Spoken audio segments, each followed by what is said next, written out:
For 30 days, I gave up over 3/4 of my wardrobe, trying to see if I can use only 30 articles of clothing.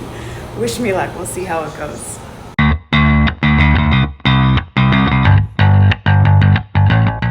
What's up, everybody? If we haven't met, I'm Jen Rivas, health coach, holistic nutritionist, on a mission to show you how to do simple better. Now, I'm a firm believer that you need to put your money where your mouth is when it comes to leading by example, and I'm about to do just that. So let's start purging. Okay, so when we first moved in, this was uber organized, and it still truly is. Not super happy about like having to have the plastic bins up top, but you know, everything was color coordinated and according to, you know, when we would wear it. But then this happens and this happens. So to be honest with you guys, like, it's just too much stuff, and I'm on a mission to downsize to 30. Okay, gosh, I don't know. I keep saying it out loud. Can I do 30? I don't know if I can. Maybe I'll have to push to 50. Yeah, we'll see. We'll see. I'm just going to get in here and get after it for about 20 minutes and see what kind of dent I can do. So wish me luck.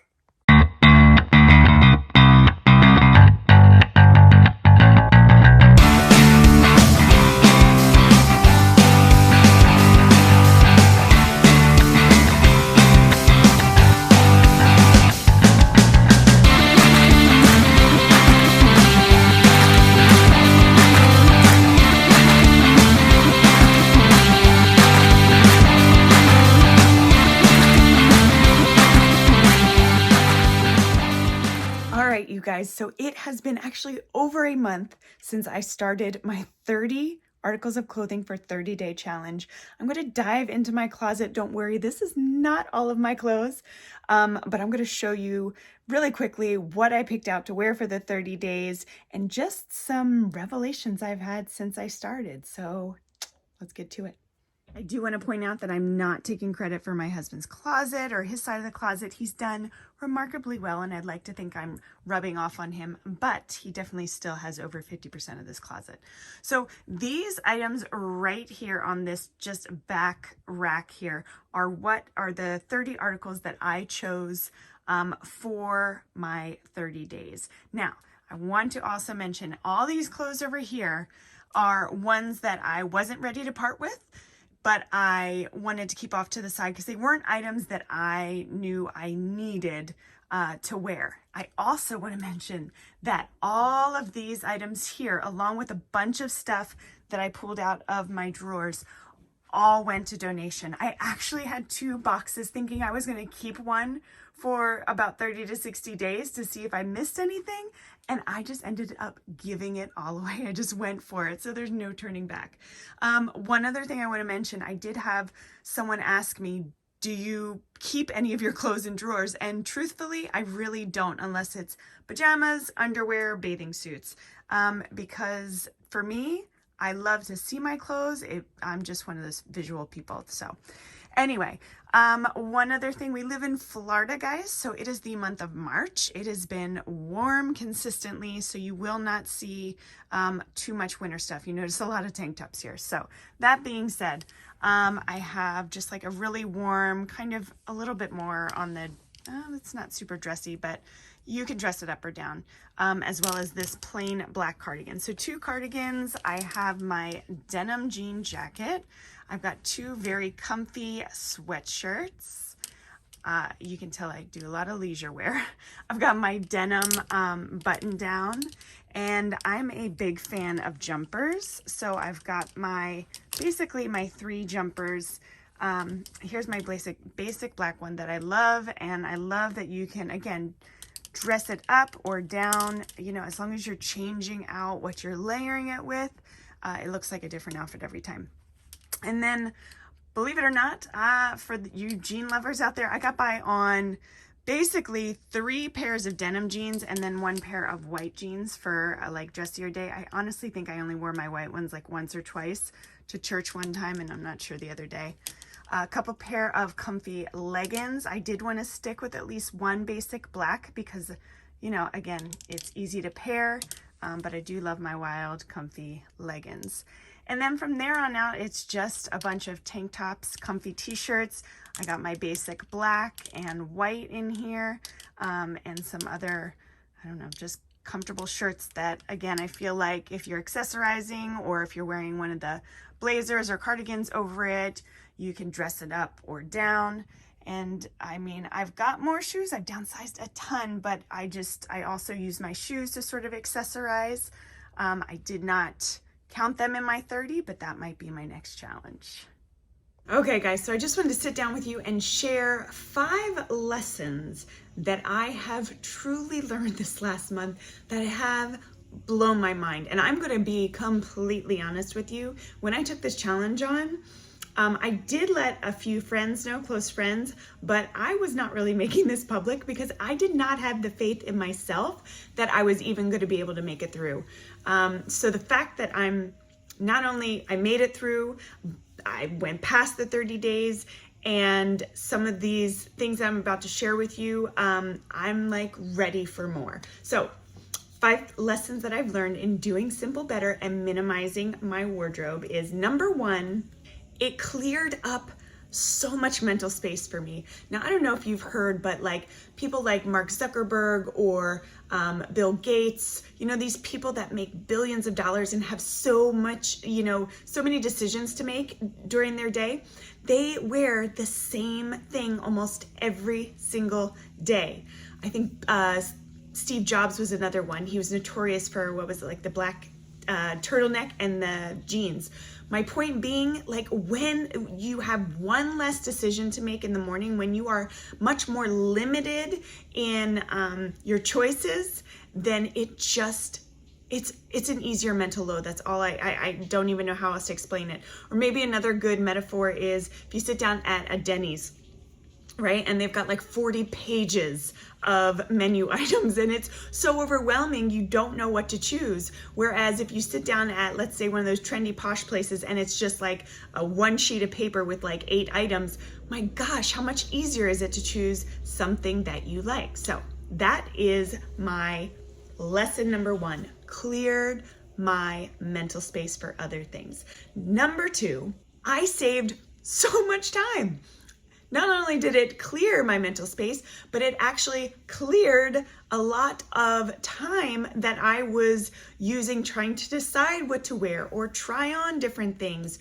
It also saved me a ton of time in packing. We would go visit my parents actually a few times over the weekend. So it was so easy just to grab a few things, throw them in a suitcase. You know what else was easy and saved time? The unpacking process. And on top of that, I noticed I was saving time doing laundry. I wasn't getting as many things dirty, so that when I did use something, I knew I had to wash it within a day or two to put it back in my reservoir of my 30 items. The third lesson I learned is that I absolutely loved knowing that whatever I chose out of my closet, I was going to feel great in. And let me tell you, the sexiest thing on anyone is confidence, right? So if you're not confident in what you're wearing, or if you're wearing it because you haven't worn it in a while, or because you feel like you need to, you just don't feel as great. You aren't walking as confidently. And I have to tell you, that really is a big thing for me. So feeling really confident, great, sexy in whatever I was wearing was a huge thing. And wait for it. It sparked joy. Yes, Maria Kondo, what's her name? Maria Kondo. Thank you, because all my items sparked joy and made me feel great in them. Lesson number 4 is it actually made me reflect on my purchasing triggers. It made me really think about when I wanted to buy things, why I was buying things, and also made me really think about how we sometimes have way too much than is necessary.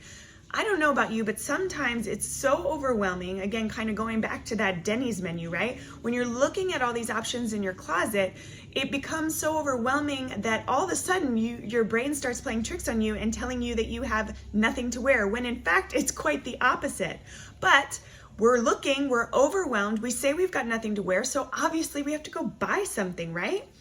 Well, by dwindling down my wardrobe, my closet, to just those few things, it really made me look at, what I had and appreciate it and not feel like I needed to run out to buy anything else. And last but not least, the fifth lesson that I learned in this 30 days of doing simple better and downsizing my wardrobe was that I don't need more. In fact, less is best, especially I feel like now when it comes to my clothing. And I also really truly appreciate being someone who was sort of raised learning how to stretch a dollar, always going right to the back where the clearance racks are, and still to this day, I'm not gonna lie, I get a rush when I get a great deal. But now I know that I'm okay spending a little bit more on a quality item that's gonna last me, that fits me great, than getting a quantity of cheaper items that, don't last as long. Now be ready to be shocked, because I'm here saying it to you, saying it to the world. I actually think I could get by on less. Believe it or not, those 30 items, some of them I wore maybe once and I felt like I was just wearing it because it was part of my 30 items. I truly believe moving forward, I could get by on less. Now, granted, I will probably be adding back some of my other items eventually, but the reality is I could have gotten by probably on half. Yes, I said it. I probably could have gone a month with just 15 clothing items. That might be my next challenge, we'll see. If you are getting any value out of this video, I do hope you press the like button. Make sure to hit the notifications, because once a week I'm bringing you videos on how to do simple better, change your health habits and home in just 15 minutes a day. So now I want to share with you really quickly 3 tips to get you started. Number 1, start small. If you have a huge closet with hundreds and hundreds of items of clothing, please don't overwhelm yourself and try to whittle it down to 30. Start small. Just go through, do a quick run through and get rid of stuff that you just don't like, don't wear, and stop saving the stuff you think you're gonna either fit into or the big pants that you think you're saving just in case you gain that weight again. It's time to take control, get rid of them. Tip number 2, if you were like me initially and were really worried about getting rid of so much stuff, I got rid of bags and bags. Then do yourself a favor, put it in a box, stick it somewhere in the corner of the garage, and just let it sit there for a month, 2 months, 3 months, who knows? And if you're not missing it, don't even bother opening the box. Just give it right to charity. Which brings me to tip number 3, which is try to donate to a good cause. Not only will it make you feel better, but you're giving it to people who could really use it. Now, not to say that Goodwill and Salvation Army aren't bad, but I'm almost guaranteeing you there is probably an organization in your neighborhood that could give it to people that could really use it and really need it. I was reading that in the 1980s, the average American would buy about 12 new items of clothing every year. Right now, it is up to almost 70 items a year. That just goes to show you our consumption and our craving for just more has gone through the roof. We need to whittle it back down. Less is best. So that's it, guys. 30 days, 30 articles of clothing, doing simple better, putting my money where my mouth is. Now, I want to know from you, is this something that you think you could do? Or if not, what would be feasible for you? And if you're interested, let me know what other sort of minimalist challenge you'd like me to do, or maybe how low I could possibly reduce my wardrobe and still get by for 30 days. All right, guys, until next time, Jen Rivas signing off. I will see you guys next time. Thank you.